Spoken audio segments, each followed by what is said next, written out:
If you love this stylish red halter neck dress like I do, and you'd love to know how to draft and cut this out, then watch this video to the end.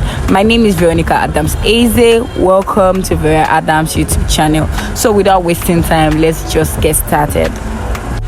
So right here is the pattern paper we'll be working on. So I've gone ahead to measure the shoulder to bust, shoulder to waistline, shoulder to hip, and shoulder to hem.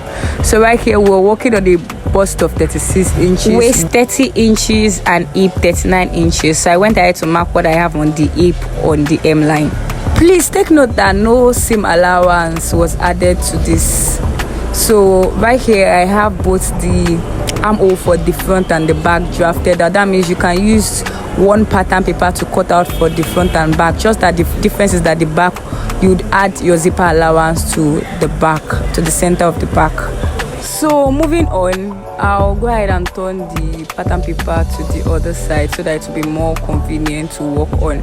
So right here I'm going ahead to take the neck width for 3.5 inches, and right from that point I'm going to go ahead to mark 1 inch.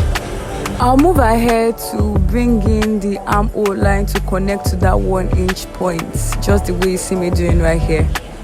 Once that is done, I'm going to go ahead and mark 1 inch away from the armhole line on the chest line, just as I did right here.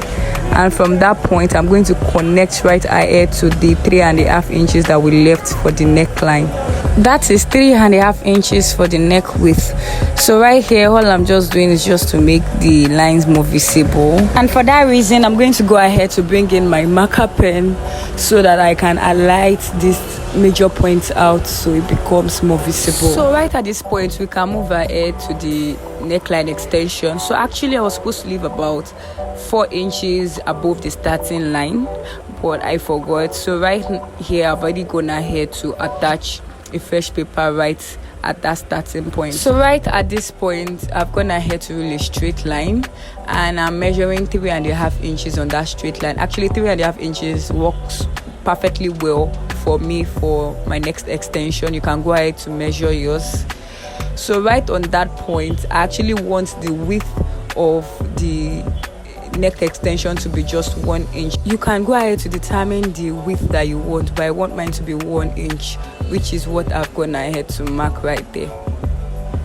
Because the region of the neck is not straight, it's a bit curvy, so I'm going to go ahead to take 0.25 right at that point and connect it inwards, just as you see me doing right here.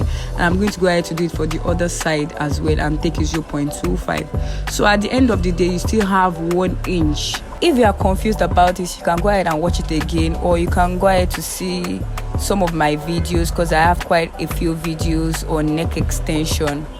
Actually, the 3.5 inches was supposed to be taken from that slant, this slope that I'm touching right here, not from the initial starting point. So I'll go ahead and take the 3.5 inches right on that point, and automatically what you will have is a slanted edge when you're connecting together. So it comes in a slanted form, so that is actually perfect for the neckline region. So right here I'm going ahead to highlight those points with my marker pen. So right at this point I'm going ahead to cut it right from the bottom, just the way you're seeing me doing right here. And I've gotten right to the armhole part, and I'm going ahead to the neck extension till I cut it all throughout. So this tutorial is actually a very simple one. The major thing is just the neck extension, and the dress is so beautiful. You can use crepe fabric or any silky fabric to make this, and it can be worn to dinner events, it can be worn to any classy events actually, especially for Valentine's. Yes, if you want to go for the red, you can actually opt in for any other fine color.